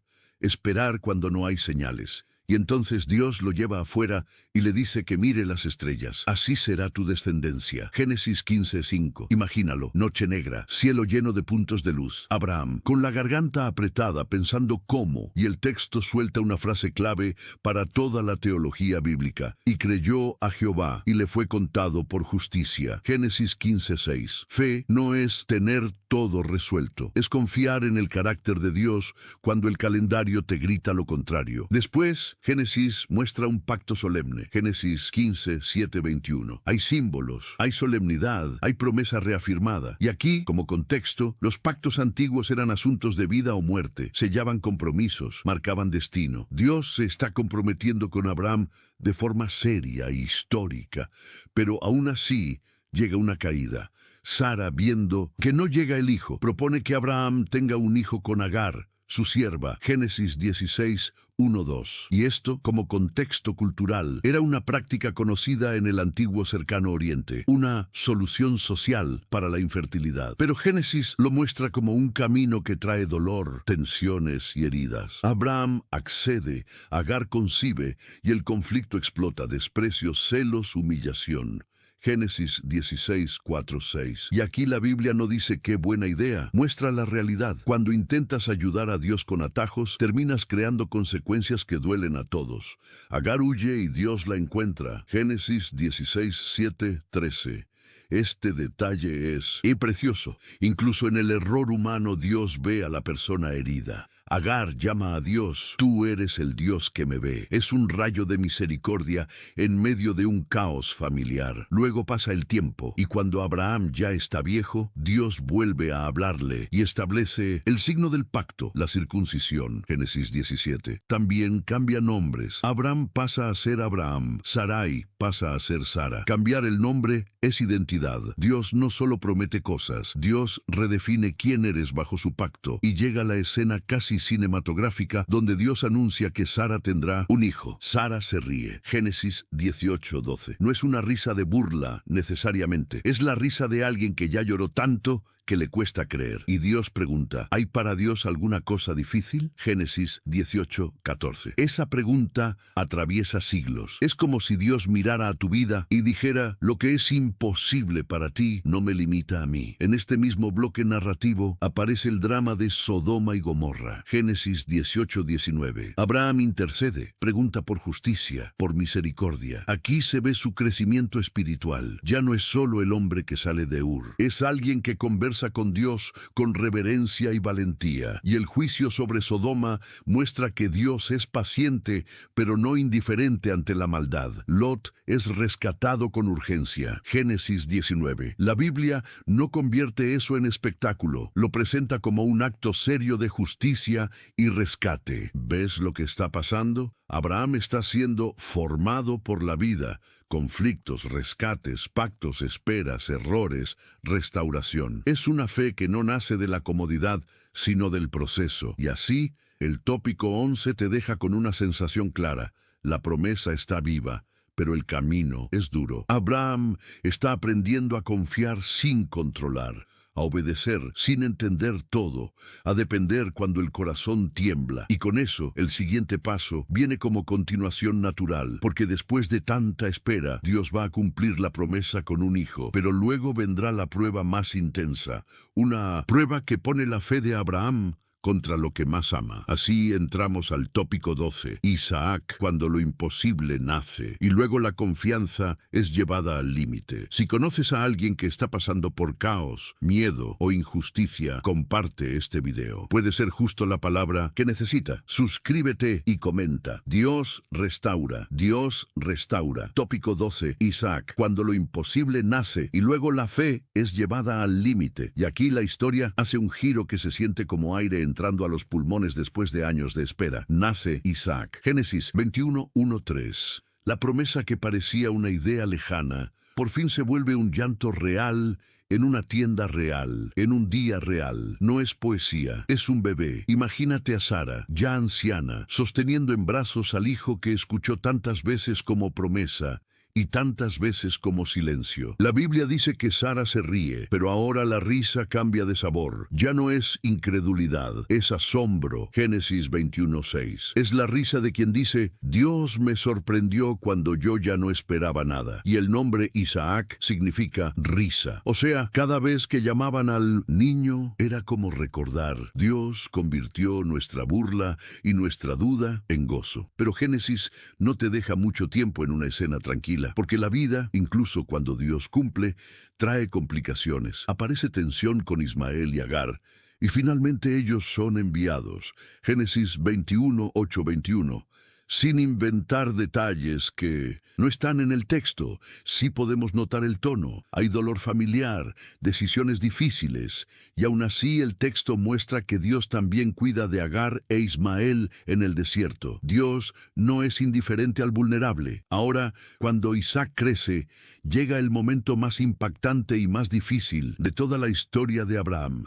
Y aquí te pido que lo mires como lo narra Génesis, con reverencia, porque es un texto pesado. Dios prueba a Abraham. Génesis 22:1. Y la prueba viene con una orden que suena imposible de procesar: que tome a su hijo, su único, el sentido de hijo de la promesa, a Isaac, y lo ofrezca. Génesis 22:2. Aquí no vamos a suavizarlo. Esto es una tensión brutal, porque Isaac no es una cosa para Abraham. Isaac es el futuro. Isaac es la promesa con rostro. Y justo ahí es donde la fe se vuelve real, cuando Dios toca lo que más amas. El texto dice que Abraham se levanta temprano. Génesis 22:3. Esa frase parece pequeña, pero es gigantesca. No es "lo pensó un mes", es obediencia inmediata, con el corazón seguramente hecho pedazos por dentro. Y aquí entra un detalle de storytelling. Imagina el silencio del amanecer, el sonido de preparar el asno, de partir la leña, de caminar sin muchas palabras. Abraham lleva por fuera calma, pero por dentro un volcán. Suben al monte y llega la escena que rompe el alma. Isaac pregunta: «Padre, ¿dónde está el cordero para el holocausto?» Génesis 22:7. Es la pregunta inocente que te atraviesa. Imagínalo, Isaac mirando la leña, el fuego, el cuchillo y notando que falta algo. Y Abraham responde con una frase que es fe en estado puro: «Dios se proveerá de cordero». Génesis 22:8. No es una frase bonita para un póster, es una declaración hecha con lágrimas internas. Llegan al lugar. Abraham prepara el altar, coloca la leña, ata a Isaac. Génesis 22:9. El texto no describe la reacción de Isaac con detalles y no debemos inventarlos, pero es imposible no sentir el peso. Un hijo confiando en su padre en un momento extremo. Y justo cuando Abraham alza el cuchillo, el ángel del Señor lo detiene. «No extiendas tu mano sobre el muchacho». Génesis 22:12. Aquí viene una verdad teológica clave. Dios no estaba buscando sangre humana. Dios estaba probando la confianza. En el mundo antiguo existían culturas con sacrificios humanos, pero este relato marca una línea. El Dios de Génesis detiene esa acción, y al detenerlo, muestra que la prueba tenía un propósito espiritual: revelar que Abraham teme a Dios, que Dios es primero. Y entonces Abraham levanta la vista y ve un carnero trabado en un zarzal. Génesis 22:13. Esa imagen es increíble. El animal estaba ahí, preparado en el momento exacto, y Abraham lo ofrece en lugar de su hijo. Es sustitución, provisión. Y Abraham llama a ese lugar «el Señor proveerá». Génesis 22:14. Como si dijera, cuando no había salida, Dios puso una salida. Después de eso, Dios reafirma la promesa con fuerza: bendición, descendencia innumerable y bendición para todas las naciones. Génesis 22:15-18. O sea, la prueba no destruyó la promesa, la confirmó. La fe no anuló el futuro, lo selló. Y aquí la aplicación práctica cae sola, pero con cuidado. La historia no está diciendo que Dios te va a pedir cosas absurdas como una copia literal de ese evento. La historia está mostrando algo más profundo. Dios a veces prueba dónde está tu confianza, no porque disfrute tu dolor, sino porque quiere que tu fe sea más que palabras. Todos tenemos montes Moria, simbólicos, momentos donde tienes que soltar el control, donde tienes que elegir confiar, donde tu corazón dice «no puedo» y tu fe dice «Dios proveerá». Y así, sin corte brusco, el relato sigue. Isaac, el hijo de la promesa, ahora no es solo un bebé milagroso, es el heredero de una historia que continúa. La promesa no termina en Abraham, pasa al hijo y luego seguirá a los nietos. Por eso, el siguiente paso se siente natural. Isaac crece, forma familia, y en esa familia nace una nueva tensión, una lucha por identidad, por bendición y por destino. Así entramos al tópico 13. Jacob y Esaú, donde la promesa se enfrenta al carácter, al engaño y a la transformación. Tópico 13. Jacob y Esaú, cuando la promesa choca con el carácter y Dios transforma. Y aquí, sin darte cuenta, Génesis cambia de una prueba en un monte a una prueba dentro de una casa. Porque Isaac crece, se casa con Rebeca, y la promesa continúa. Pero ahora viene un conflicto que muchas familias entienden. Dos hijos, dos temperamentos y una tensión que se cocina lento. Rebeca queda embarazada, pero el embarazo no es tranquilo. La Biblia dice que los hijos luchaban dentro de ella. Génesis 25:22. Imagínalo, una madre sintiendo golpes internos, inquietud, preocupación y al mismo tiempo esa pregunta: ¿por qué esto es así? Y Rebeca consulta al Señor y Dios le responde con una palabra profética. Hay dos naciones en su vientre, dos pueblos que se dividirán y el mayor servirá al menor. Génesis 25:23. Eso ya marca una idea central. La promesa no seguirá siempre el orden humano. Dios no siempre elige según la costumbre de primogenitura. Dios mira más profundo que la tradición. Nacen los gemelos. El primero sale rojo y velludo, y lo llaman Esaú. El segundo sale agarrado del talón de su hermano, y lo llaman Jacob. Génesis 25, 24, 26. El detalle del talón es narrativo. Jacob aparece como alguien que toma, que agarra, que busca ventaja. No es un villano caricatura, es un retrato humano de ambición y deseo de asegurar su lugar. Los años pasan, y los hermanos crecen distintos. Esaú se vuelve cazador, hombre del campo. Jacob es hombre quieto, que habita en tiendas. Génesis 25, 27. Y aquí entra un contexto cultural para visualizar. El cazador trae carne, riesgo, aventura. El hombre de tiendas vive en la dinámica doméstica, rebaños, organización. Dos estilos de vida, dos personalidades. Y el texto suelta algo delicado. Isaac amaba a Esaú porque comía de su casa, y Rebeca amaba a Jacob. Génesis 25, 28. Esto es gasolina en un fuego familiar. Cuando hay favoritismo, la casa se vuelve campo de batalla silencioso. Y Génesis no lo pinta como bonito, lo muestra como raíz de heridas. Llega el episodio famoso del plato de lentejas. Esaú vuelve cansado del campo y Jacob está cocinando. Esaú pide comida y Jacob ve oportunidad. Véndeme tu primogenitura. Génesis 25, 29, 31. Esaú responde con una frase que revela su enfoque del momento. Me voy a morir. ¿De qué me sirve la primogenitura? Génesis 25, 32. Y así la vende por pan y guiso. Génesis 25, 33, 34. Aquí la Biblia no dice que listo Jacob como elogio. Dice que Esaú menospreció la primogenitura. O sea, Esaú cambia lo espiritual y lo futuro por lo inmediato. Jacob, por otro lado, muestra que desea la bendición, pero la busca por caminos torcidos. Y esa combinación es explosiva. Uno desprecia, el otro manipula. Después la tensión llega al punto más alto, cuando Isaac ya es viejo y quiere bendecir a Esaú.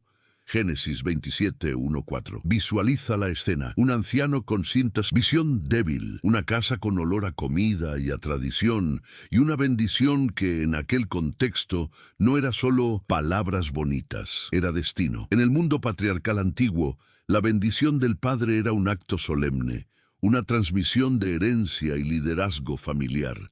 Pero Rebeca escucha, Génesis 27, 5. Y aquí se ve la complejidad humana. Ella recuerda la palabra de Dios sobre el mayor servirá al menor, pero en vez de esperar a Dios con confianza, decide asegurar el resultado con engaño. Prepara comida, viste a Jacob con pieles para imitar a Esaú. Y Jacob entra a la presencia de su padre con mentira en los labios. Génesis 27, 6, 17.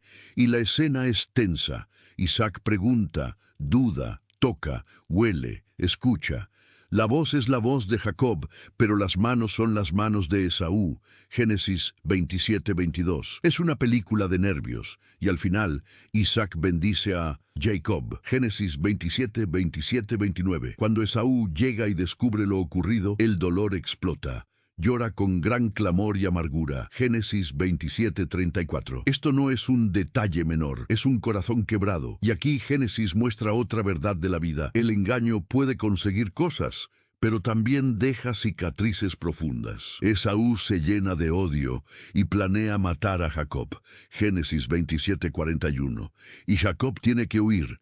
Rebeca pierde a su hijo por la estrategia que diseñó. Todos pierden algo. Así funciona el pecado.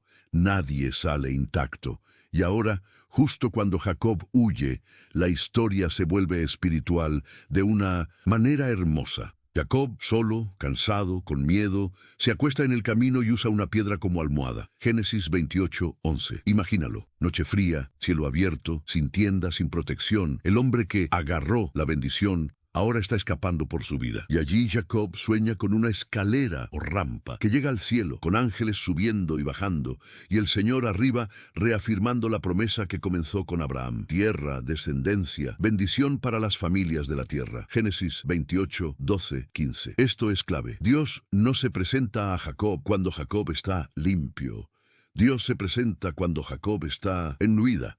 Es como si el texto dijera, la promesa no depende de tu perfección, depende de mi fidelidad. Jacob despierta temblando y dice, ciertamente el Señor está en este lugar, y yo no lo sabía. Génesis 28:16, y llama a ese lugar Bet-El, casa de Dios. Génesis 28:19. Es un hito. Jacob empieza a entender que Dios no es solo el Dios de mi padre Isaac o de mi abuelo Abraham. Dios empieza a volverse su Dios. Pero Jacob aún no es transformado completamente. La historia continúa con más años, más conflictos, más engaños. Ahora Jacob será engañado por Labán y aprenderá lo que es cosechar lo que sembró. Génesis 29:31. Sin saltar demasiado, lo importante es, Jacob entra en un proceso donde Dios trabaja su carácter, y la transformación llega a un punto culminante cuando Jacob regresa y teme encontrarse con Esaú. En la noche, Jacob lucha con un varón hasta el amanecer. Génesis 32:24. El texto no entra en explicaciones completas sobre la identidad del personaje, pero sí muestra el significado. Jacob no sale igual, sale herido, cojeando, pero con un nombre nuevo, Israel, porque luchó con Dios y con los hombres y venció. Génesis 32:28. Ese momento es como si Dios le dijera, ya no vas a ser definido por tu manipulación, vas a ser definido por mi marca. Jacob deja de ser solo el que agarra para convertirse en alguien que fue quebrantado y renombrado. Y luego, el encuentro con Esaú trae reconciliación. Génesis 33. No, es un final perfecto de telenovela. Es un alivio.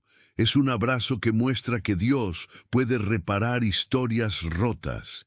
Y aquí entra la aplicación práctica. Todos tenemos Jacob y Esaú dentro de la vida humana. El Esaú que vive por impulso. El Jacob que quiere cosas buenas, pero con métodos malos. Y Dios, en su paciencia, no cancela la promesa, transforma al portador de la promesa, y así el hilo sigue sin cortes bruscos, porque Jacob, Israel, ahora tiene una familia grande, y en esa familia aparece un nuevo foco narrativo, un hijo amado, una túnica, envidia, traición, y un camino que parece injusto, pero que Dios usará para salvar. Ahí entramos al tópico 14, José, cuando el dolor familiar se convierte en el escenario donde Dios teje propósito. Tópico 14, José, cuando el dolor familiar se vuelve el telar del propósito. Y aquí la historia se vuelve todavía más intensa, porque después de Jacob y Esaú, uno esperaría tranquilidad. Pero Génesis te muestra algo real. Los conflictos no siempre mueren, a veces cambian de generación y de forma. Jacob, ahora llamado Israel, tiene muchos hijos. Génesis 35, 22, 26.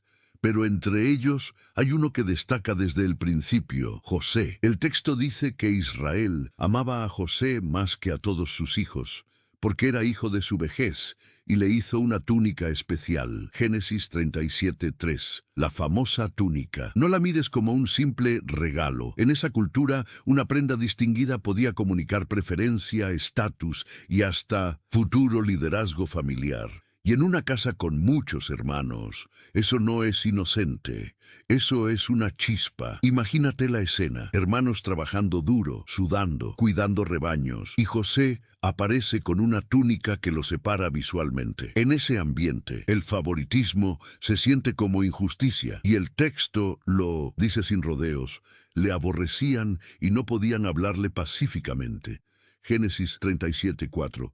El odio comienza como hielo en las palabras, silencio, burlas, miradas, y entonces Dios permite algo que, sin contexto espiritual, parecería solo provocación.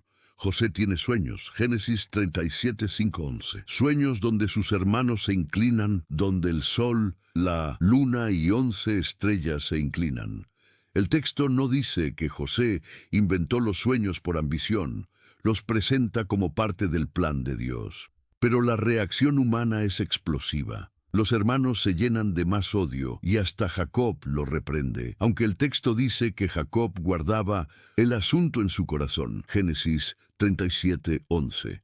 Como si una parte de él sospechara, esto puede ser más grande que nosotros. Y aquí entra una escena que puedes ver como película. Los hermanos lejos, en el campo, con los rebaños. Jacob manda a José a buscarlos. Génesis 37, 12, 14. José camina hacia ellos con su túnica, solo, expuesto. Y cuando los hermanos lo ven de lejos, lo traman. Allí viene el soñador, matémosle. Génesis 37, 19, 20. Es fuerte, porque el problema ya no es solo celos, es deseo de eliminar al que amenaza. Reuben intenta salvarlo y propone echarlo en una cisterna. Génesis 37, 21, 22. La cisterna en esa región era un pozo excavado, a veces seco, a veces con lodo. Imagínalo, paredes de piedra húmeda, oscuridad, eco, José gritando arriba mientras lo despojan de su túnica. Génesis 37, 23, 24. Ese momento es una caída literal y simbólica del hijo favorecido al fondo del pozo. Pero el odio se convierte en negocio. Judá propone venderlo a mercaderes ismaelitas, madianitas, que pasan por allí. Génesis 37, 26, 28. Y eso también es parte del mundo antiguo. Rutas de caravanas cruzando, comercio entre regiones, gente convertida en mercancía. José es vendido, llevado a Egipto, y aquí hay un golpe emocional. Los hermanos manchan la túnica con sangre de cabrito y engañan a Jacob para que crea que José murió. Génesis 37, 31, 33. Jacob se rompe, llora, se niega a ser consolado. Génesis 37, 34, 35. ¿Ves la cadena? Un favoritismo sembró odio, el odio produjo traición.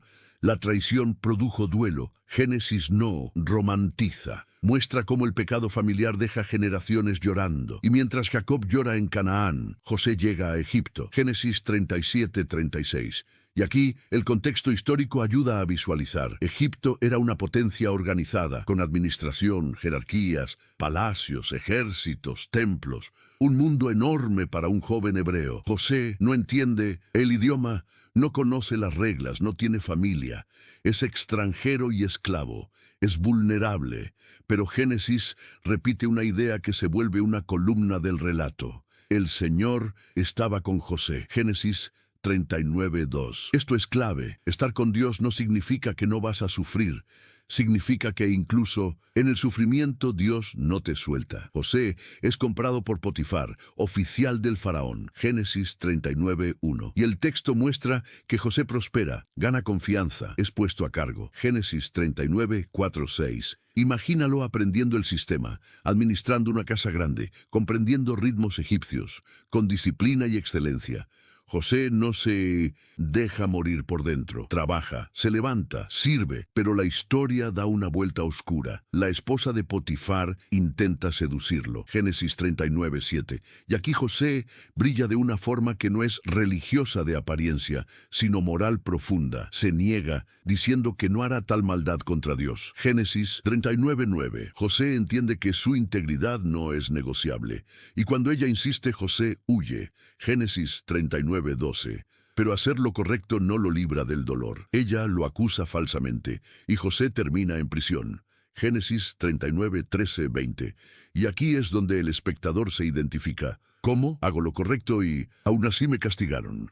Esa es una de las preguntas más humanas que existen. Sin embargo, otra vez, el texto insiste. Dios estaba con José en la cárcel. Génesis 39, 21. José gana favor, responsabilidad, administra también allí. Es impresionante. Donde lo pongan, José florece. No porque el lugar sea bueno, sino porque su carácter y la presencia de Dios lo sostienen. Y en la cárcel aparecen sueños otra vez. El copero y el panadero del faraón. Génesis 40. José interpreta y se cumple. Pero el copero se olvida de él por un tiempo. Génesis 40, 23. Ese olvido también duele. Es la injusticia silenciosa, cuando alguien prometió y no cumplió. José sigue esperando, hasta que llega el giro. Faraón sueña, nadie puede interpretar, y entonces recuerdan a José. Génesis 41, 1, 14. José es sacado, presentado ante el faraón, y aquí hay un detalle hermoso. José no se atribuye el poder, dice que Dios dará respuesta. Génesis 41, 16. Él interpreta los sueños como años de abundancia seguidos de años de hambre y aconseja una estrategia. Génesis 41, 25, 36. Y ahí se ve algo increíble. El joven vendido como esclavo se convierte en administrador del imperio. Faraón lo exalta, lo pone como segundo al mando. Génesis 41, 39, 41. José recibe autoridad, anillo, vestiduras, un nuevo nombre y se mueve en carro real. Génesis 41, 42, 45. Es una reversión total, del pozo al palacio, y cuando la hambruna llega, ¿a quién toca la puerta? A su familia. Génesis 42. Sus hermanos bajan a Egipto a comprar alimento, y no lo reconocen, pero José sí los reconoce, y aquí la historia se vuelve un drama moral. José tiene poder para vengarse, pero el relato se orienta hacia otra cosa: prueba, arrepentimiento, restauración. José pone pruebas, retiene a Simeón, exige traer a Benjamín. Génesis 42, 44. No es sadismo, es un proceso para exponer si esos hombres siguen siendo los mismos que lo vendieron. Y el momento más fuerte llega cuando Judá, el que antes propuso venderlo, ahora se ofrece como sustituto por Benjamín. Génesis 44, 33. Eso muestra cambio, eso muestra que el pecado no tiene que ser el final. Y entonces José ya no aguanta, llora. Se revela: yo soy José. Génesis 45, 1, 3. Imagínalo, los hermanos congelados, pálidos, el miedo subiendo a la garganta, esperando castigo. Y José dice algo que es la cima teológica de toda esta sección: no se entristezcan, Dios me envió delante de ustedes para preservación de vida. Génesis 45, 5. José no niega el mal, ustedes me vendieron, pero ve una capa más profunda. Dios usó incluso ese mal para salvar. No significa que Dios aprueba la traición, significa que Dios puede transformar la traición en propósito. José trae a Jacob y a toda la familia a Egipto, a Gosén. Génesis 46, 47. Y ahí Génesis cierra el círculo. La familia que iba a convertirse en nación ahora está preservada en medio del hambre. Pero a la vez, esto prepara el escenario para el futuro éxodo, porque Egipto, que fue refugio, más adelante se convertirá en lugar de esclavitud. Génesis está sembrando la historia que continuará. Y aquí, como aplicación final del tópico, tal vez tu vida tuvo pozos y prisiones. Tal vez hubo injusticias que no entiendes. La historia de José no te promete que todo será fácil. Te muestra algo más fuerte. Dios no desperdicia tu dolor. Y aunque la gente te haya querido destruir, Dios puede usar lo que te hicieron para salvar a otros y para construir en ti un carácter que no se compra con comodidad. Y ahora, sin cortar brusco, el relato se aproxima al cierre de Génesis. Jacob bendice a sus hijos. José perdona. La familia se establece en Egipto y queda una promesa viva sobre el futuro. Así entramos al tópico 15, cierre y legado, donde Génesis termina recordándonos que la historia no acaba en un libro, continúa hacia Éxodo, con una familia que ya es pueblo y un Dios que sigue cumpliendo lo que promete. Tópico 15, cierre y legado. Génesis termina, pero la historia no se detiene. Y ahora llegamos al final, pero no a un final como quien apaga la luz y se va. Génesis termina como terminan las historias que son realmente grandes, con una puerta abierta. Porque el libro se llama Orígenes, pero en realidad está construyendo raíces, raíces de identidad, de promesa, de propósito, y también raíces de esperanza para cuando la vida se vuelva dura. Después del reencuentro, Jacob, Israel, vive sus últimos años en Egipto. Génesis 47, 27, 28. Y aquí es importante ver el tono. Egipto fue refugio en el hambre, sí, pero también es tierra extranjera. Es como si la familia estuviera a salvo, pero todavía no estuviera en casa. Y esa tensión es clave para entender todo lo que viene después. Jacob envejece y antes de morir hace algo que en el mundo bíblico era sagrado: bendecir. No es un ritual superficial. En la cultura patriarcal antigua, bendecir era hablar destino, identidad, rumbo. Era transmitir herencia espiritual, no solo material. Primero, Jacob bendice a los hijos de José, Efraín y Manasés. Génesis 48. Y aquí hay un detalle hermoso. Jacob cruza las manos y pone la mano derecha, la de mayor honor, sobre el menor, Efraín. Génesis 48, 13, 14. José intenta corregirlo, pero Jacob insiste. No es un error de anciano, es un patrón de Génesis. Dios no siempre sigue la lógica humana del primero y segundo. La elección divina suele romper la expectativa. Es como si Jacob estuviera diciendo, yo aprendí esto. Dios no se deja encerrar por nuestros esquemas. Luego viene una de las secciones más intensas. Jacob reúne a sus 12 hijos y pronuncia palabras sobre cada uno. Génesis 49. Esto no es un sermón, es una mezcla de memoria, evaluación y profecía en el sentido bíblico. Habla de carácter, de consecuencias, de futuro tribal. Jacob no idealiza, habla de pecados reales, como lo ocurrido con Simeón y Leví. Habla de inestabilidad, como en Rubén. Y también habla de liderazgo y promesa, como en Judá. Génesis 49, 3, 12. Y aquí, sin meternos en interpretaciones fuera del texto, el punto principal es este. Génesis está sembrando el mapa del pueblo de Israel.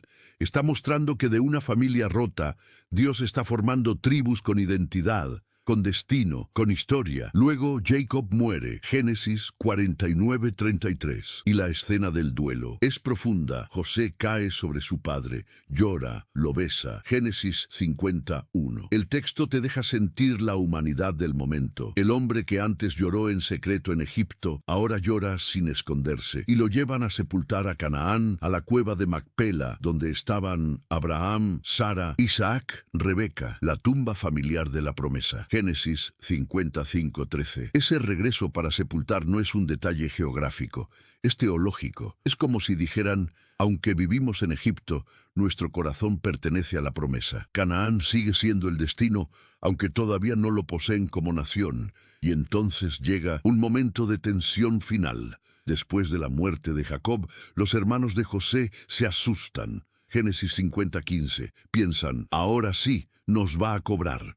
Porque mucha gente perdona mientras el padre vive, pero se venga cuando el padre muere.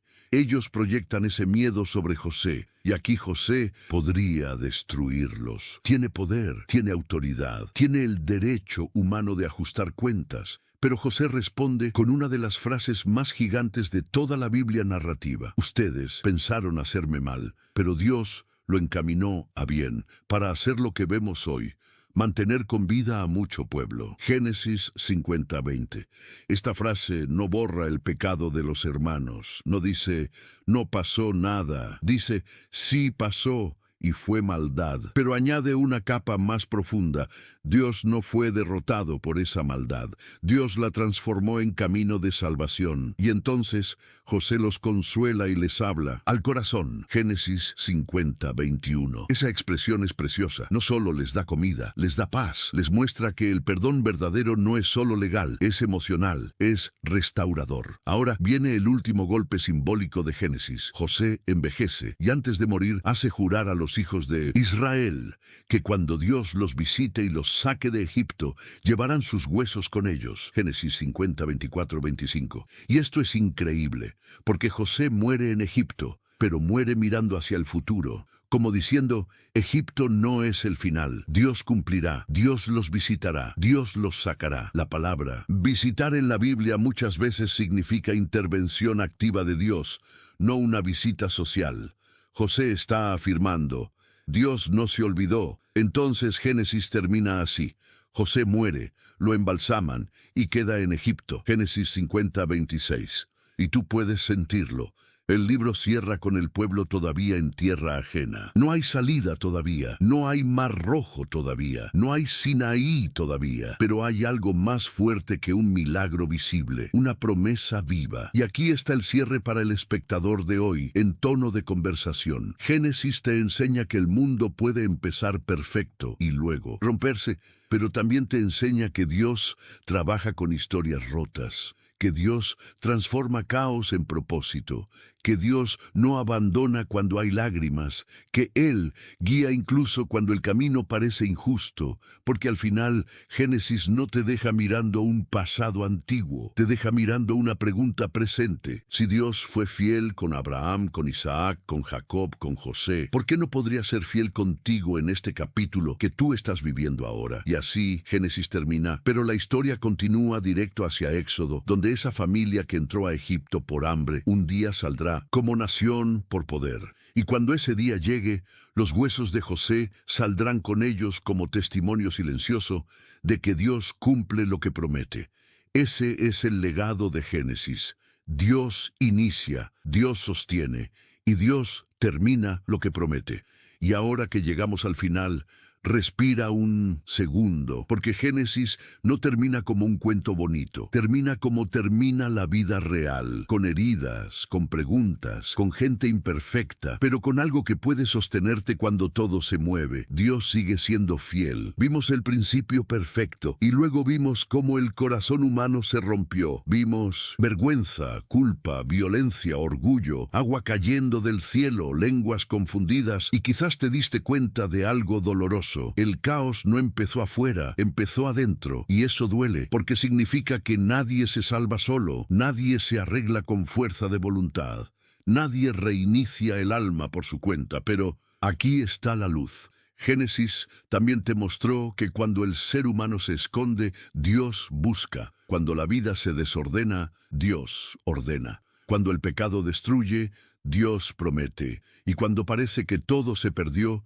Dios hace algo que atraviesa toda la historia. Toma a personas reales, con miedo, con errores, con cicatrices, y aún así escribe un plan de redención. Abraham caminó sin ver el mapa completo. Jacob luchó hasta ser transformado. José lloró en silencio en tierras extrañas. Y aún así, al final pudo decir con la verdad en la mano lo que parecía mal. Dios lo usó para bien. Y tal vez esa frase es para ti hoy, porque tú también estás en un capítulo que no entiendes. Así que no te quedes solo con el origen del mundo. Quédate con esto. Si Dios pudo convertir caos en creación, caída en promesa y traición en propósito, también puede reconstruir tu historia.